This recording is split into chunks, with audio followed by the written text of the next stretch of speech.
नमस्कार दोस्तों, एम&सी एजुकेशन में आप सबों का बहुत बहुत स्वागत। आज के इस वीडियो सेशन में हम जेएसएससी प्रीवियस ईयर का जनरल मैथ्स का एक पूरा पेपर देखने जा रहे हैं। आज का जो पेपर मैंने लिया है वो झारखंड सब इंस्पेक्टर दरोगा पीटी एग्ज़ाम का जो पीटी प्रारंभिक परीक्षा जो हुआ था, जिसके एग्ज़ाम डेट 25 अगस्त 2017 से 6/9/2017 के बीच थे, तो उसके पीटी एग्ज़ाम का एक सेट हम आज पूरी तरह से सॉल्व करेंगे। जैसा कि आपको पता होगा कि जेएसएससी में जितने भी पेपर होते हैं उनमें अगर मैथ्स कोई सिलेबस होता है तो इनके क्वेश्चंस, नंबर ऑफ क्वेश्चंस जो है वेरी करते हैं, पर 20 क्वेश्चंस तो ये पूछते ही हैं। उसी तरह से इस सेट में भी 20 क्वेश्चंस हैं, 20 क्वेश्चंस हैं। हम उन सारे क्वेश्चंस को आज के इस वीडियो सेशन में सॉल्व करने जा रहे हैं। आइए इस सेशन की शुरुआत करते हैं। क्वेश्चन 1 है आज का, the radius of incircle of an equilateral triangle XYZ is 4 centimetre. What is the length of each median of the triangle XYZ। यहां पर देखिए क्या दिया हुआ है, radius of incircle of an equilateral triangle XYZ is 4 centimetre. What is the length of each median of the triangle. तो अगर आप देखें तो यहां पर क्या है कि एक सर्कल है, इन सर्कल है, मतलब ये किसी इक्विलैटरल ट्रायंगल के अंदर में बना हुआ है, तभी ये इन सर्कल है। अब ये ऐसे बन गया, मान रखिए हमारे पास ये जो ट्रायंगल का नाम दिया हुआ है वो XYZ दिया हुआ है, ठीक है, XYZ दिया हुआ है। अब हमें पता है कि जब हम इक्विलैटरल ट्रायंगल की बात करते हैं तो यहाँ पर जो है सारी चीजें कोइंसाइड करती हैं, मतलब हमारे पास जो इन सेंटर होता है वही सरकम सेंटर भी होता है और वही जो ऑर्थो सेंटर है वो होता है इक्विलैटरल ट्रायंगल के लिए। तो इस तरह से अगर देखें तो इन सेंटर, तो यहाँ इन सेंटर ये है, तो रेडियस जो हमें जो दिया हुआ है, रेडियस ऑफ इन सर्कल मतलब 4 सेंटीमीटर, वो ये वाला पार्ट है, ठीक है बात। और ये जो है अगर हम सरकम सर्कल भी लेके चलें या सेंट्रॉइड लेके चलें तो सेंट्रॉइड क्या होता है, 2:1 रेशियो में डिवाइड करता है, 2:1 रेशियो में डिवाइड करता है। तो अगर हम इसको कुछ मान लें, A मान लें, B मान लें, मतलब XA:AB जो है वो 2:1 है, ठीक है, बात समझ रहे हैं। तो यहां पर जो है XA की वैल्यू हम निकाल सकते हैं, XA/AB तो हम 4 लिख सकते हैं, इज इक्वल टू 2/1 हो गया। तो XA हमारा क्या आ गया, 8 आ गया। और इस तरह से ये वाला पार्ट XA जो है वो अगर 8 सेंटीमीटर हो गया और ये 4 है तो टोटल कितना हो गया, 12 सेंटीमीटर हो गया। तो मतलब XB जो है वो 12 सेंटीमीटर है। यानी कि ये जो मीडियन है जो हमें पूछ रहे हैं, मीडियन ऑफ द ट्रायंगल, उसकी लेंथ कितनी हो गई, 12 centimetre. Option wise B option इसका करेक्ट है, ठीक है। क्वेश्चन नंबर 2 देखते हैं। क्वेश्चन नंबर 2 है, डिवाइड 7,695 rupees among पंडित, कैदी, राजा एंड सिपाही, each such that 3 times Pandit share is equal to 4 times कैदीज share is equal to 5 times rajas share is equal to 6 times सिपाहीज share. What is the share of कैदी। कैदी का share हमें पता करना है। अब देखिए, पंडित है, कैदी है, राजा है, कैदी या कादी कह लीजिए, सिपाही है, थोड़े से नाम वैसे से हैं उन्होंने रखे हैं। अब यहां पर ये है, देखिए 3 times कैदी share is 4 times Pandit share, 3 times Pandit share is 4 times कैदी share and 5 times Raja share, 6 times सिपाही शेयर, ठीक है। तो ये क्या हुआ कि 1/3 जो पंडित का शेयर है, 1/4 जो कैदी का शेयर है, 1/5 जो राजा का शेयर है और 1/6 जो सिपाही का शेयर है, ये सभी आपस में बराबर हैं। इस तरह से अगर हमें रेशियो निकालना है तो हमें इनके एलसीएम देखने होंगे। अब अगर हम एलसीएम देखते हैं तो 6 है, 5 है, 4 है और 3 है। 3, 4, 5, 6 इनका जो एलसीएम होगा वो हमारा 60 होगा। ठीक है, तो हम जो है 60 से सबको मल्टीप्लाई करा देते हैं, जो एलसीएम है उससे हम मल्टीप्लाई करा देते हैं। तो 60/3 कितना हो जाएगा? 20 हो जाएगा। 60/4 कितना हो जाएगा? 15 हो जाएगा। 60/5 कितना हो जाएगा? 12 हो जाएगा। 60/6 कितना हो जाएगा? 10 हो जाएगा। तो ये रेशियो है उनके, जो यहाँ पर ये रुपया है जो बटेगा, उनके शेयरिंग रेशियो हो गए। ठीक है, अब यहां पर ये कह रहे हैं कि कैदी का शेयर कितना है। कैदी का शेयर होगा 15 तो यहां पर क्योज शेयर हम लिख देते हैं, इज इक्वल टू 15/20 + 15 तो 35 हो गया। 35 + 12 तो 47, 57 तो ये आ जाएगा 57। ठीक है, एक बार फिर से देख लेते हैं। 22 हो गया, ये 27, 37, 57 ठीक है हमारा। और यहां पर 76950 ये इतना आएगा। अब इनको हम कैंसिल कराएंगे तो 57 से अगर हम इसको कैंसिल कराने लग गए तो ये आ जाएगा 57 से जब कैंसिल कराएंगे तो 1 टाइम में जाएगा और 19 आएगा, क्योंकि 20 में तो ये 77 हो जाएगा, एक कम है तो 19 आ गया, 199 आ गया। अब ये 3 टाइम्स में हम करना पड़ेगा हमें। ठीक है, तो ये आ जाएगा आपका 57 × 3 देख लीजिए कितना हो गया, ये आ जाएगा 171 है ना।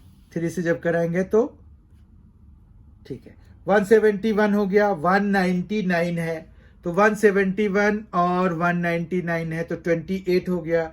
अब 285 है जो कि 5 टाइम्स में हो जाएगा, है ना। 57 × 5 जो है 285 हो जाता है और ये 0 हो गया। तो 1350 × 15 हमें मल्टीप्लाई कराना पड़ेगा फिर से। तो ये करते हैं, एक 0 तो लगा ही देते हैं, ये 0 है, ये इधर आ गया। 15 5 × 75 हो गया, 7 कैरी हो गया। 15 3 × 45 + 7 तो 52 हो गया, 5 हो गया। 15 1 × 15 + 5 तो ये आ जाएगा आपका 20। तो ये आ गया 20,250। ठीक है बात। अगर ऑप्शन वाइज देखिए तो कैदी का शेयर 20,250 जो कि ए ऑप्शन है वही हमारे लिए करेक्ट हो जाएगा। ठीक है, question number 3, 2 numbers A and B are in the ratio 4:3। मतलब A/B हमें दिया हुआ है 4/3। If 6 is added to each term of the ratio, मतलब A + 6 by B + 6, तो then the new ratio will be 5/4, 5:4। Find the value of A + B by A - B। अब देखिए इस तरह के क्वेश्चंस में ना हम सिर्फ इससे भी आंसर निकाल सकते हैं, सिर्फ इससे भी आंसर निकाल सकते हैं। वो कैसे? एक चीज आपने सुनी होगी, उसका नाम है कॉम्पोनेंडो एंड डिविडेंडो। आप देखिए कॉम्पोनेंडो एंड डिविडेंडो आप इस पे लगाइए, क्या मिलेगा आपको?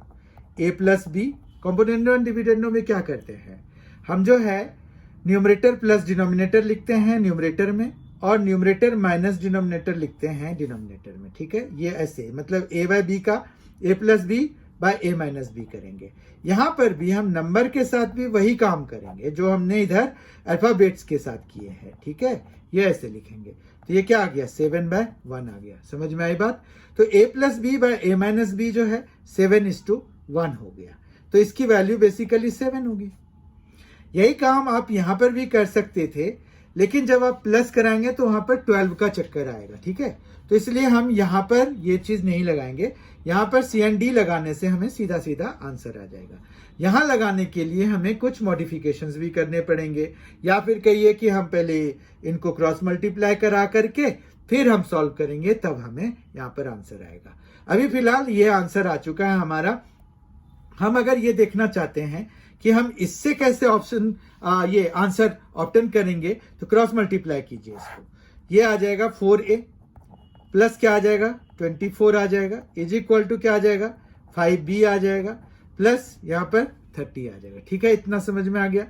अब जो है यहाँ पर क्या आ गया 4a और 5b है, तो हमें यहाँ पर ना a और b के लिए वैल्यूज वगैरह निकालनी पड़ेगी। बात समझ रहे हैं, जो कि यहां से इसको भी यूज करना पड़ेगा, तब जाके हमें मिलेगा। क्लियर है? तो अब जैसे ये दो इक्वेशंस हमें बनाने पड़ेंगे, मतलब 4a हो गया और -5b हो गया इज इक्वल टू कितना हो जाएगा 6 हो जाएगा। ठीक है, ये इसको सॉल्व करके देखिए कैसे हुआ। 4a है, -5b कर दिया, 24 उधर ले गए तो 30 - 24 जो कि 6 आ गया। तो एक इक्वेशन तो ये आ गया हमारे पास।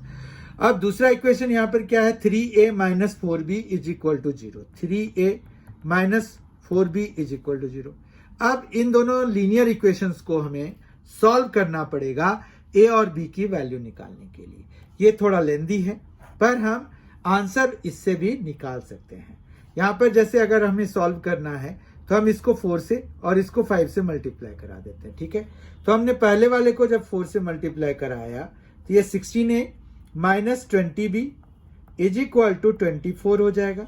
जबकि ये जो है हमें 5 से मल्टीप्लाई कराना है तो ये 15a और -20b और इक्वल टू 0 तो 0 ही रहेगा।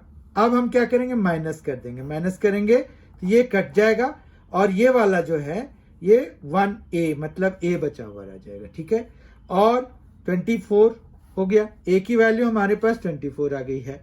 अब b के लिए आप किसी में पुट कर दीजिए, तो बेटर है कि हम इसी में पुट कर देते हैं। b हमारा बेसिकली क्या होगा 3a/4, यहां से देखिए 3a/4 होगा क्योंकि ये इक्वल टू 0 है, तो 3a/4। तो 3a मतलब 3 × 24/4, 4 से ये 6 टाइम्स में, तो ये 18 आ जाएगा। समझ में आ रही है बात? अब क्या हुआ a हमारा 24 है और b हमारा 18 है, तो हम a + b by a - b जब निकालना चाहेंगे तो a + b हमारा कितना हो जाएगा 24 + 18, तो ये आ जाएगा 42। ठीक है, जबकि a - b कितना हो जाएगा 24 - 18 यानी कि 6। कैंसिल होके कितना बन रहा है 7 बन रहा है। तो यही है, या तो आप ऐसे कर लीजिए या फिर सबसे बढ़िया तरीका तो यही है कि इस पे कॉम्पोनेंडो एंड डिविडेंडो लगाइए। C&D से हम इसको एब्रीविएट कर देते हैं, तो C&D लगा करके आप ऐसे भी निकाल सकते हैं 7। ठीक है, तो ये ए ऑप्शन इसका करेक्ट हो जाएगा। Question number 4, 2 parallelograms stand on equal bases and between the same parallels, what is the ratio of their areas? देखिए 2 पैरेललोग्राम्स क्या 1000 पैरेललोग्राम्स अगर इक्वल बेस पर खड़े हैं और बिटवीन सेम पैरेलल खड़े हैं, उन सभी के एरियाज बराबर होंगे। तो मतलब ये बहुत ही कंसेप्चुअल क्वेश्चन है कि 2 पैरेलल लाइंस आप लेते हैं और उनके बीच में आप सेम बेस पर चाहे मर्जी जितना भी आप पैरेललोग्राम बना लीजिए। जैसे ये जो है एक सेम बेस हमने ये लिया, इस पर एक रेक्टेंगल ये बना हुआ है, एक पैरेललोग्राम ये बना हुआ है, एक और बना लीजिए थोड़ा सा और ऐसे करके टिल्ट करके पैरेललोग्राम होने चाहिए, लेकिन ये तो ये भी इसका भी एरिया जो है सेम ही आ जाएगा। समझ में आ रही बात? तो जितने मर्जी कर लीजिए आपके पास इन सभी के एरियाज बराबर हो जाते हैं, तो 1:1 हो जाएगा। ये कंसेप्चुअल क्वेश्चन है, ध्यान रखिएगा। इसमें हम इनको नाम दे के समझ सकते हैं कि एरिया ऑफ ABCD और फिर यहाँ पर EFCD या फिर GHCD, तो इन सभी के एरिया बराबर है। मतलब किसके किसके area of ABCD is equal to area of EFCD और is equal to area of GHCD। यहां पर आप देख सकते हैं कि CD जो है बेस है और बाकी ये पैरेललोग्राम है, जो कि 2 पैरेलल लाइंस, ये देखिए ये पैरेलल लाइन जा रही है एक और एक इधर, तो ये दोनों पैरेलल लाइंस के बीच में लाई कर रही हैं, सेम कॉमन बेस CD है। ठीक है, तो इस तरह के क्वेश्चंस को हम सीधा सीधा टिक मार देते हैं, 1:1 इसका आंसर करेक्ट हो जाएगा। क्वेश्चन नंबर 5 देखते हैं, which of the following statements is are correct? Angles forming a linear pair can both be acute angles. Angles forming a linear pair are supplementary. If angles forming a linear pair are equal, then each of these angles is of measure 90 degree. ये समझिए जरा. If angles forming a linear pair are equal, then each of these angles is of measure 90 degree. ये कह रहे हैं कि अगर linear pair बना रहे हैं दो एंगल्स और वो दोनों अगर इक्वल हैं तो दोनों की वैल्यू जो है 90 डिग्री है. इसी तरह से यहां पर है, if two adjacent angles are equal, अगर दो एडजेसेंट एंगल्स बराबर हैं, then measure of each angle will only be 90 degree. तो दोनों के मेजर जो है 90 डिग्री ईच होंगे, दो एडजेसेंट एंगल्स अगर इक्वल हैं तो इनमें से हमें चूज करना है कि कौन से ऑप्शंस करेक्ट हैं. ऑप्शंस हैं, only 2 is correct, only 4 is correct, 2 and 3 are correct, 1, 2 and 3 are correct. तो इसमें जो है देखते हैं एक एक करके कौन कौन सा सही है. Angles forming a linear pair can both be acute angles, नहीं, क्योंकि अगर दो एंगल्स का सम जो है वो 180 डिग्री होना है, क्योंकि लीनियर पेयर का मतलब क्या होता है, दो एंगल्स जिनके की सम 180 है.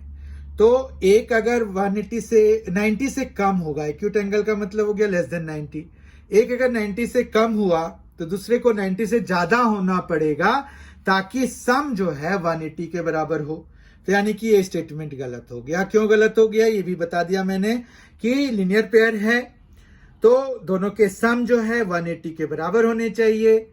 तो एक एंगल अगर 90 से कम है तो दूसरे को 90 से ज्यादा होना पड़ेगा ताकि सम जो है दोनों का 180 के बराबर हो जाए. ठीक है, इस तरह से ये स्टेटमेंट इनकरेक्ट हो जाता है. सेकंड स्टेटमेंट देखते हैं, angles forming a linear pair are supplementary. बिल्कुल सही है ये, क्योंकि 180 अगर कोई दो एंगल्स का सम है, किसी भी दो एंगल्स का सम अगर 180 है तो उन दोनों एंगल्स को हम सप्लीमेंट्री एंगल्स कहते हैं. इस तरह से और जो स्टेटमेंट 2 है वो बिल्कुल करेक्ट है.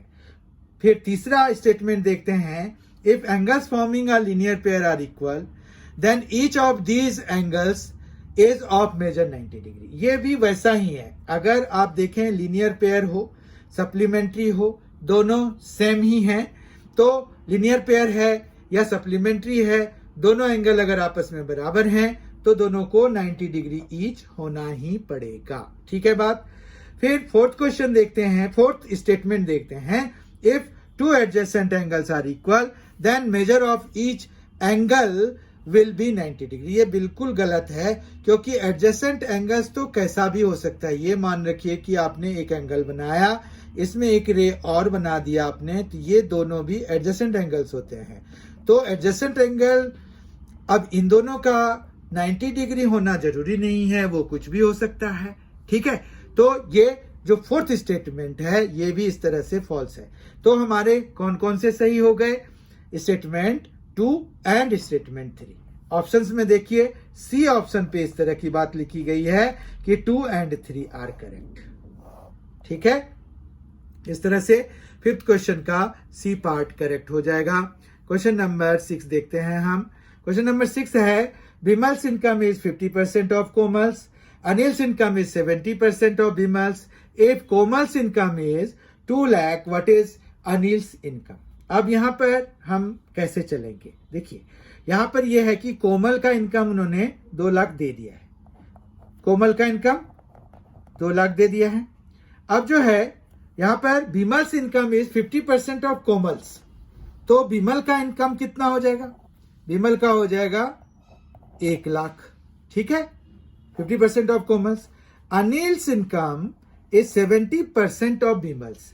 तो अनिल का जो इनकम है वो बिमल का 70% है, तो 70,000 ही होगा, क्योंकि 1 लाख का 70% तो 70,000 होता है.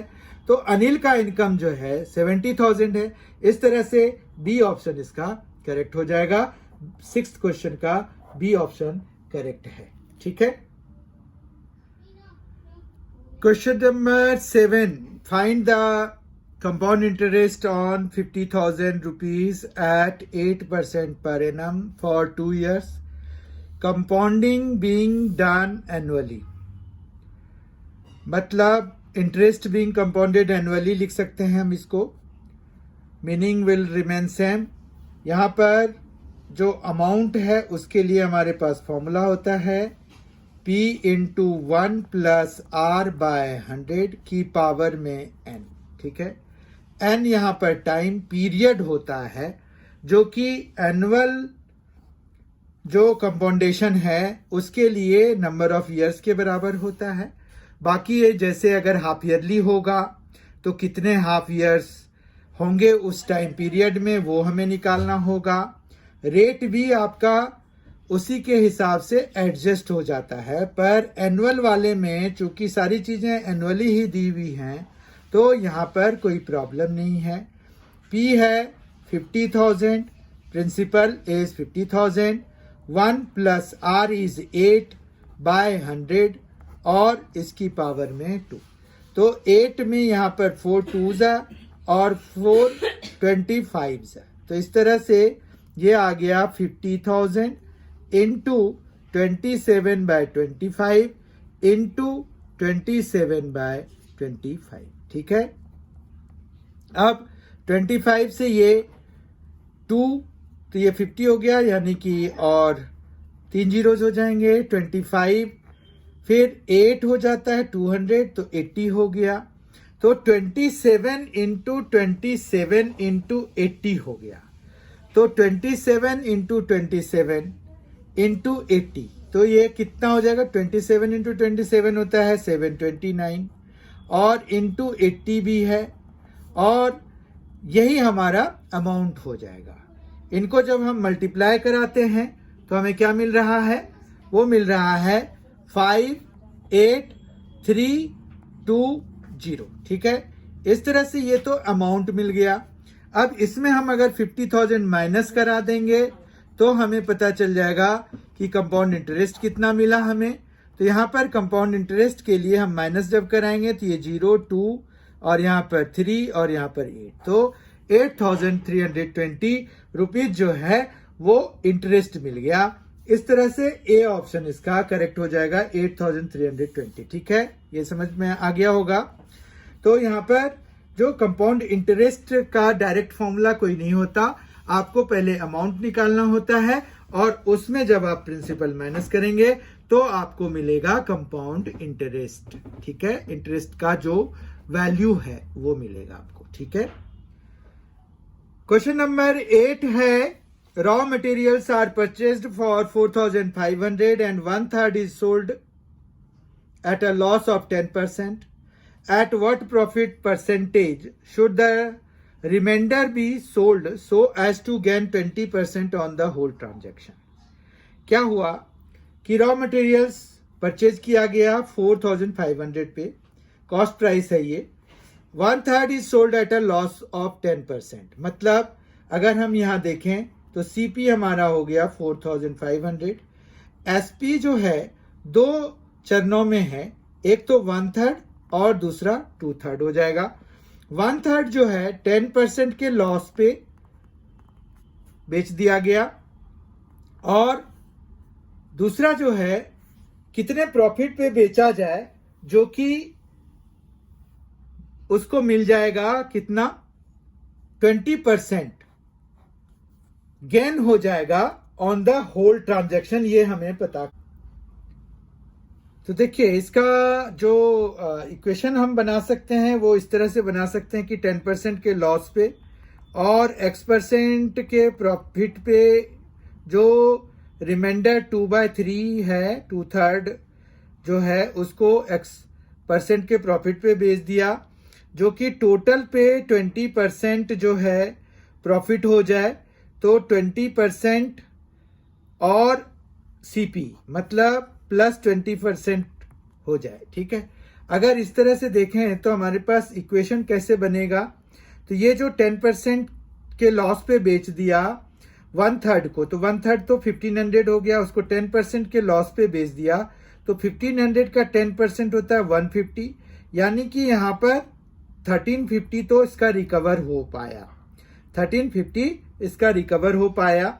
और अब जो है ये 2/3 को, तो 2/3 यानी कि जो सीपी है वो उसका 2/3 जितना भी बनेगा उसका हमारे पास x% पे उसको बेचना है उसको।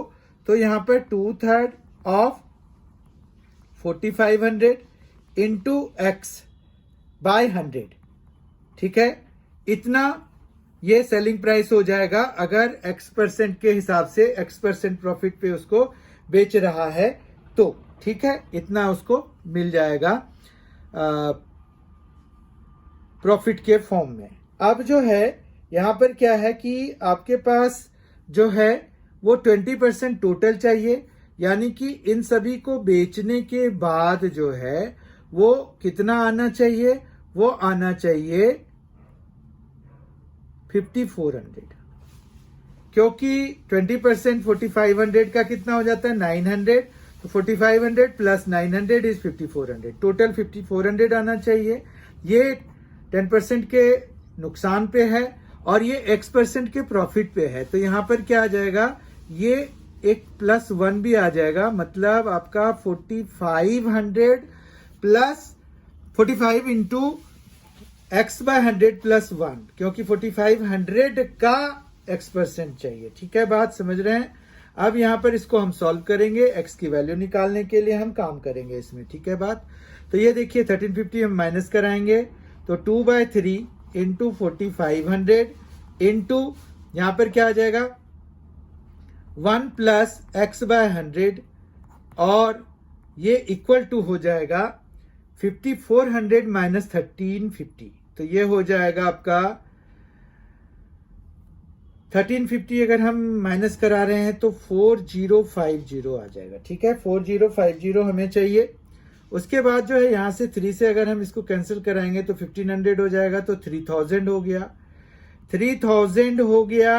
अब ये जो है ये उधर जाके अपॉन में आ जाएगा, तो ये 1 plus x/100 is equal to क्या हो गया 4050 बाय 3000, ठीक है।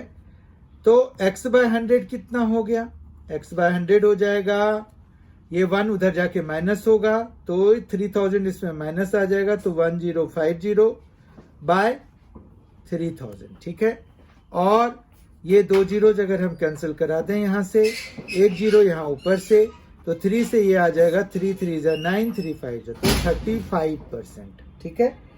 तो ये जो बेचेगा इसको वो कितने पे बेचेगा, मतलब जो परसेंटेज प्रॉफिट बाकी जो 2/3 पे होगा वो 35% का होना चाहिए, ठीक है, तभी जाके ओवरऑल उसको 20% का गेन होगा। ऑप्शन वाइज देखिए, ये बी ऑप्शन इसका करेक्ट है, ठीक है। क्वेश्चन नंबर 9 पे आ रहे हैं। क्वेश्चन नंबर 9 है, the average of 5 quantities is 6, the average of 3 of them is 4, what is the average of the remaining 2 numbers, तो बाकी 2 नंबर्स के चाहिए, ठीक है। 5 क्वांटिटीज का 6 है, तो इनका सम जो है कितना हो जाएगा 30 हो जाएगा, क्योंकि 5 क्वांटिटीज का एवरेज 6 है, तो टोटल 30 हो जाएगा।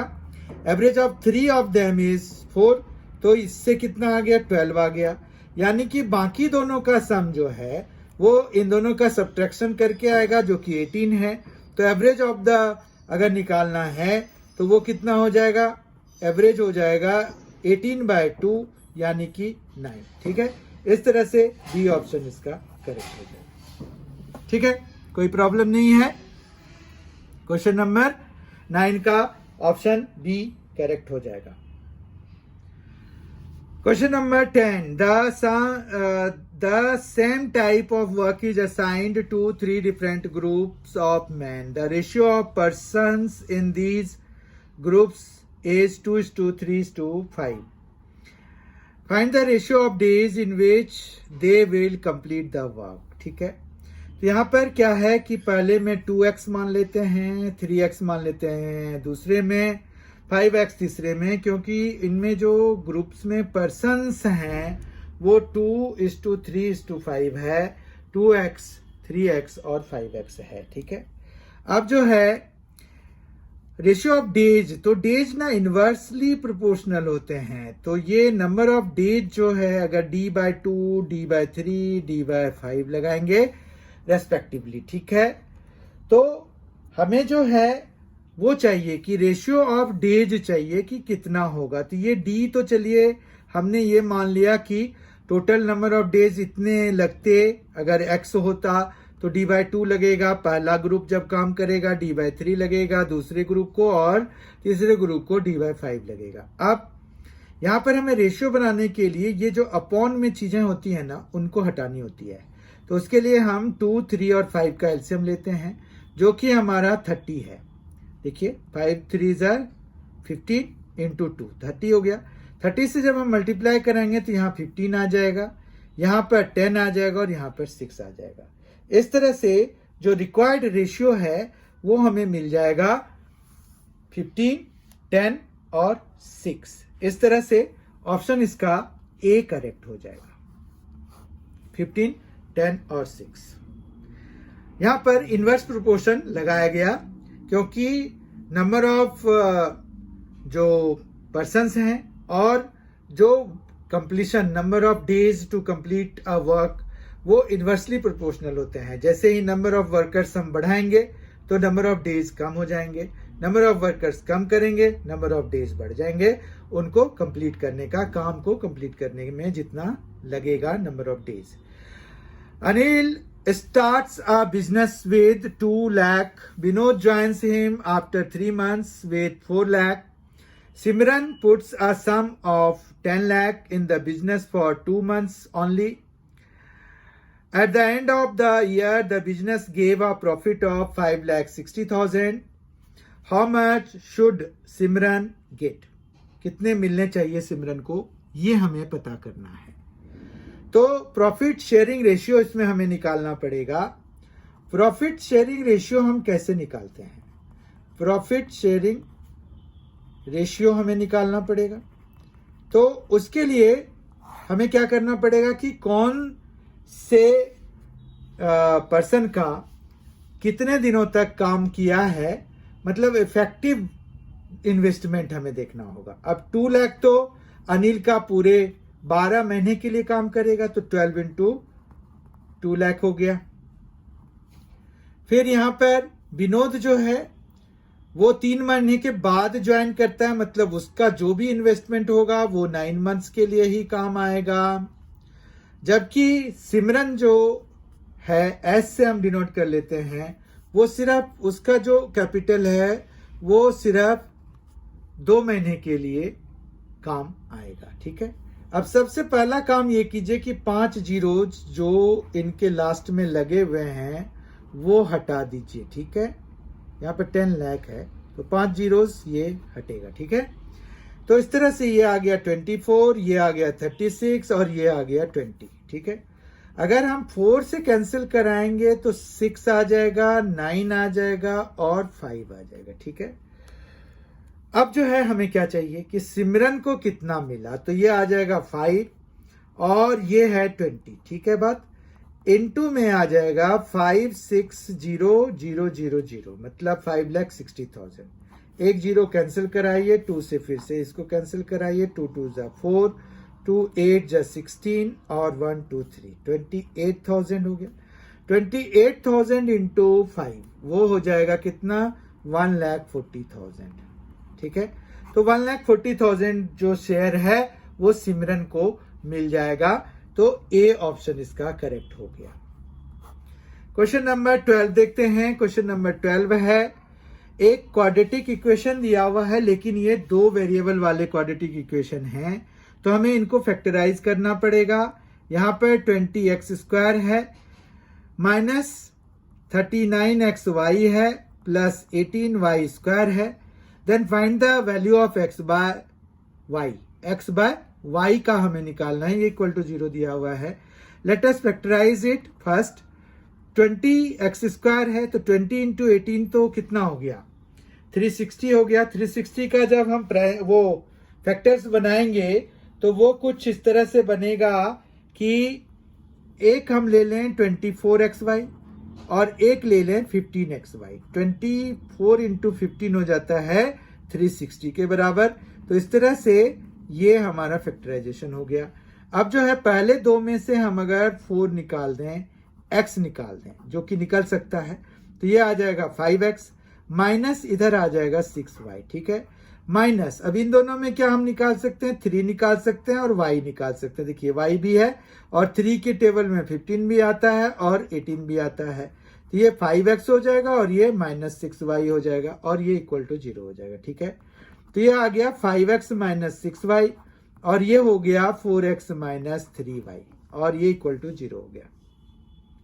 अब लेकिन हमें वैल्यू किसकी निकालनी है, x बाय y की। ठीक है, तो यहां से ये हो गया ना कि 5x minus 6y is equal to 0 है, तो यानी कि 5x is equal to 6y के बराबर है। तो यहां से x by y is equal to क्या आ जाएगा, ये 5 इधर ये y इधर, तो x बाय y हो गया और 6 बाय 5 हो जाएगा। ठीक है, अगर ऑप्शन वाइज देखिए तो 6 बाय 5 हमारे पास पहला ऑप्शन है।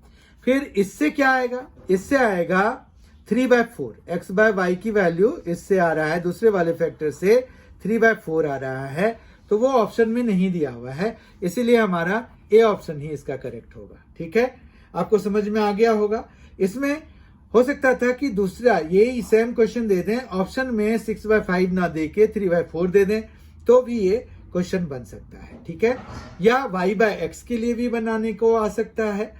तो आपको इस तरह से इसके और भी क्वेश्चंस बन सकते हैं इसके बेसिस पर। अगला क्वेश्चन देखते हैं।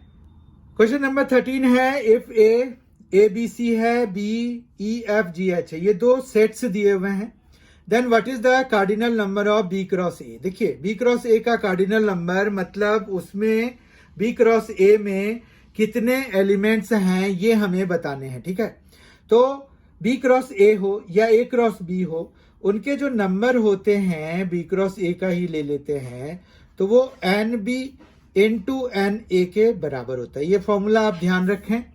एन बी मतलब number of elements in B 4 है, n A number of elements in A 3 है, तो टोटल हो गया 12 और सी ऑप्शन इसका करेक्ट हो जाएगा। कार्डिनल नंबर मतलब number of elements of that specific particular जो भी गिवन सेट है उसका, उसके कितने एलिमेंट्स हैं वो उसके कार्डिनल नंबर होते हैं।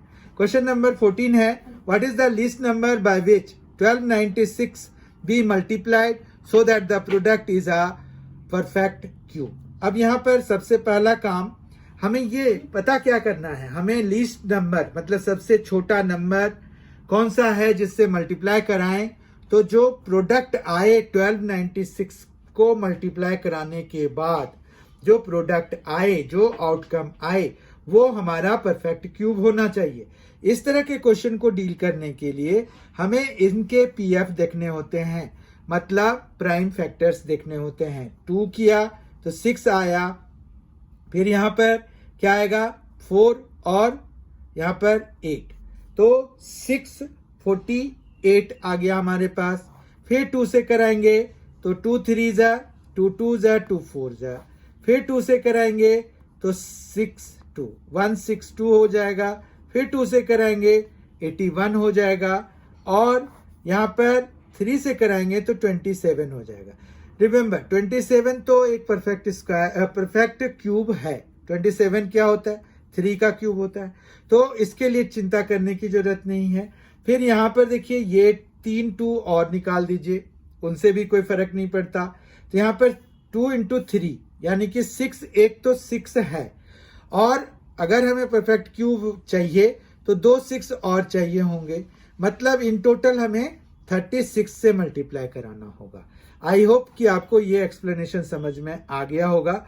और अगर हम ऑप्शन वाइज देखें तो ए ऑप्शन इसका करेक्ट है, मतलब 1296 को अगर हम 36 से मल्टीप्लाई करा दें तो जो आउटकम आएगा वो एक परफेक्ट क्यूब होगा, परफेक्ट क्यूब होगा।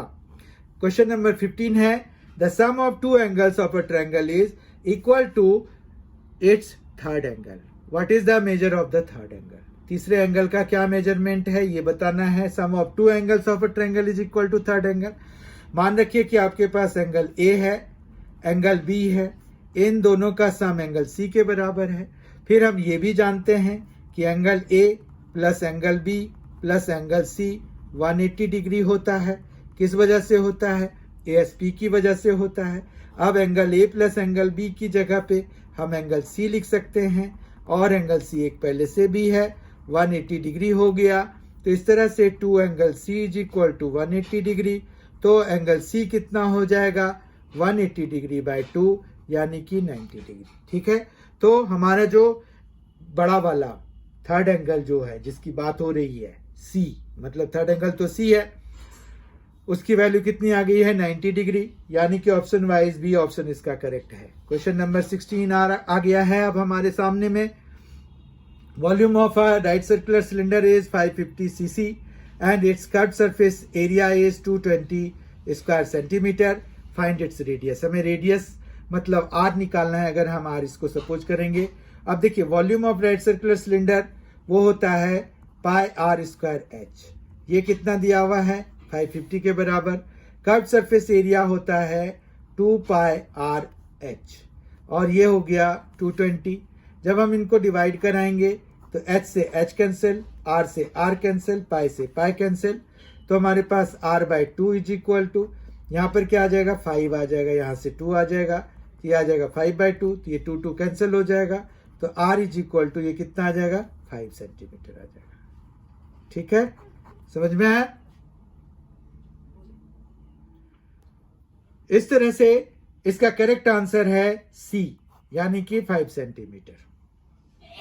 Question number 17, cost of painting the 4 walls of a room of length 45 feet and breadth 20 feet at 5 रुपया पर square feet is 6500।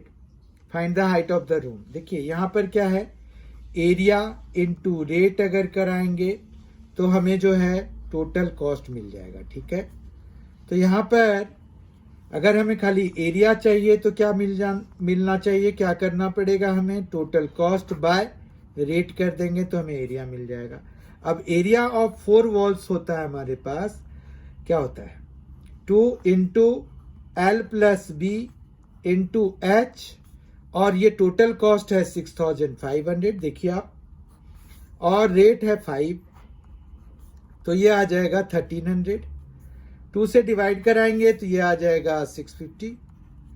L plus B मतलब 45 प्लस 20, तो ये हो जाएगा 65। तो 65 एच जो है वो 650 के बराबर है, तो एच कितना हो गया? 10 मीटर हो गया। 10 मीटर नहीं होगा, यहाँ पर 10 फीट होगा, क्योंकि फीट में ही सारा चीज दिया हुआ है। तो हम 10 फीट लेंगे, और इस तरह से बी ऑप्शन इसका करेक्ट हो जाएगा। Question number 18। क्वेश्चन नंबर 18 है, sum of money A becomes 3A in 9 years at R% per annum simple interest. In how many years will it be 5A at R% per annum simple interest? तो यहाँ पर A becomes 3A, यानी कि जो interest earned है वो 2A का हो गया, तभी ये 3A बन गया। कितने समय में? तो 9 years में। रेट R% है, यही होता है ना। Interest is equal to PTR। Time जो है 9 years का है, तो यहां से हम R/100 की वैल्यू निकाल लेते हैं। R/100 की वैल्यू है, ये देखिए A तो कट गया, तो 2/9 आ गया R/100 की वैल्यू। ठीक है, ये देखिए 9 इधर आ जाएगा, 2/9 हो जाएगा। अब जो है, in how many years will it be 5A, तो 5A अगर चाहिए तो यानी कि 4A तो इंटरेस्ट होना चाहिए। तो हम ये पता करना चाहते हैं कि 4A इंटरेस्ट कब होगा, तो A इंटू, अब टाइम के लिए हम T लिख देते हैं, और R/100 के लिए हम 2/9 लिख देते हैं। ठीक है, ये समझ में आया? ये कहां से आया? ये यहां से आया। ठीक है, अब हम T के लिए सॉल्व करेंगे। A तो आपस में कैंसिल हो जाएगा, इस 2 से ये 4 2 टाइम्स में, और 9 2 18, तो T जो है कितना हो जाएगा? 18 ईयर्स हो गया। मतलब 18 ईयर्स में जो वो सम है A वो 5A हो जाएगा R% पर एनम के हिसाब से। तो इसका करेक्ट आंसर हो जाएगा B 18 ईयर्स। ठीक है, क्वेश्चन नंबर 19 देखते हैं और आज के सेशन का second last question. ₹X doubles itself and becomes 2x at a certain rate of compound interest in 3 years. In how many years will the ratio of the principal to the compound interest be 1:3? यहाँ क्या कह रहे हैं? Principal to the compound interest मतलब P/CI, ये हमें 1/3 चाहिए, तो P और CI होगा A माइनस P, ठीक है, वो हो गया 1/3। तो इस तरह से ये 3P हो गया is equal to A minus P हो गया, यानी कि A किसके बराबर हो जाए? 4P के बराबर हो जाए। तो जब A जो है मतलब अमाउंट 4P के बराबर हो जाएगा तो ये सिचुएशन मतलब 1:3 का रेशियो बन जाएगा। अब यहां कह रहे हैं कि X जो है doubles itself and becomes 2x at a certain rate of compound interest. तो यहां पर X जो है 2x बन गया, X प्रिंसिपल हो गया 1 प्लस अब certain rate of compound interest है R मान लेते हैं, R/100 हो गया इन 3 years, ठीक है। तो यहां पर ये x कैंसिल हो गया, 2 बचा हुआ है, ये 3 है, तो 1 प्लस R/100 जो है वो कितना हो जाएगा? 2 का क्यूब रूट हो जाएगा, ठीक है। इतना समझ में आ गया, 2 का क्यूब रूट हो जाएगा। अब जो है हमें एक ही जगह पे 4P चाहिए या 4x चाहिए, क्योंकि x अगर हम ले रहे हैं तो यहां पर कैसे हमें करना है? तो यहां पर हम ऐसे कर सकते हैं कि 9 हम ये ले लें कि 4x, ठीक है, 4x is equal to x into 1 plus R/100 की पावर n। यहां पर n हम ये सपोज कर रहे हैं कि n ईयर्स में ये ऐसा सिचुएशन हो रहा है जब प्रिंसिपल और कंपाउंड इंटरेस्ट के बीच का रेशियो 1:3 है। अब यहां पर x तो चलिए कैंसिल करा दिया हम दोनों साइड से, तो यहां पर 4 है लेफ्ट साइड में और 1 प्लस R/100 है जो कि 2 की पावर 1/3 है और पावर में n है, तो ये 2 स्क्वायर हो जाएगा is equal to 2 power n/3 हो जाएगा। तो n/3 इज इक्वल टू 2 हो गया, यानी कि n कितना हो गया? 6 के बराबर हो गया, n इज इक्वल टू 6, तो 6 ईयर्स हो गया। तो A ऑप्शन इसका करेक्ट हो जाएगा, कोई प्रॉब्लम नहीं है इसके साथ। तो ये ऐसा सिचुएशन जब प्रिंसिपल और कंपाउंड इंटरेस्ट का रेशियो 1:3 होना चाहिए तो वो 6 ईयर्स में आएगा। क्वेश्चन नंबर 20 और आज के सेशन का आखिरी question. Of the 3 angles of a triangle, one is twice the smallest and another is 3 times the smallest। देखिए स्मॉलेस्ट को x मान लीजिए, 1 is twice the smallest मतलब 2x, फिर another is 3 times the smallest मतलब 3x, और ये सभी मिलके कितना है? 180 डिग्री ASP से, ठीक है। ASP बेस्ड क्वेश्चंस आते हैं, बहुत अच्छे से इस कंसेप्ट को रिवाइज कर लीजिए। ये आ गया 6x इज इक्वल टू 180, यानी कि x इज इक्वल टू क्या आ गया? 180/6 यानी कि 30 डिग्री, ठीक है। What is the measure of the smallest angle? तो स्मॉलेस्ट एंगल यहाँ पर आ गया 30 डिग्री। इस तरह से 20th क्वेश्चन जो कि आज के सेशन का आखिरी क्वेश्चन है उसका करेक्ट आंसर है A ऑप्शन 30 डिग्री, ठीक है। आज हमने 20 बहुत ही बेहतरीन क्वेश्चन डिस्कस किए। ये क्वेश्चंस जो है किसी एक set of PT examinations conducted by JSSC से लिए गए थे। तो आई होप कि ये सारे क्वेश्चंस जो हमने डिस्कस किए वो आपको अच्छी तरह से समझ में आ गए होंगे। बहुत ही जल्द इसके नेक्स्ट सेट के साथ फिर मुलाकात होगी। ये सेट 22 है, 23rd के साथ हम मिलेंगे। इस तरह से और अभी 3 सेट्स आने हैं, 23rd, 24th एंड 25th। उसके बाद फिर हम चैप्टर वाइज जो SSC CGL का है उसकी तैयारी शुरू करेंगे। तो उसमें चैप्टर वाइज हम क्वेश्चंस लेंगे। पहले चैप्टर वाइज जो उसके कंसेप्चुअल पार्ट होंगे वो देखेंगे और फिर हम उनको उनके बेसिस पर प्रीवियस ईयर क्वेश्चंस को सॉल्व करेंगे और जो नए क्वेश्चंस, जो इंपॉर्टेंट क्वेश्चंस होंगे जो अभी तक किसी पेपर में नहीं आए हैं वो भी हम डिस्कस करेंगे। तो आपको काफ़ी कुछ यहाँ से मिलने वाला है। तो बहुत ही जल्द मिलेंगे। Thank you so much for being with us. Thanks a lot. Enjoy yourself.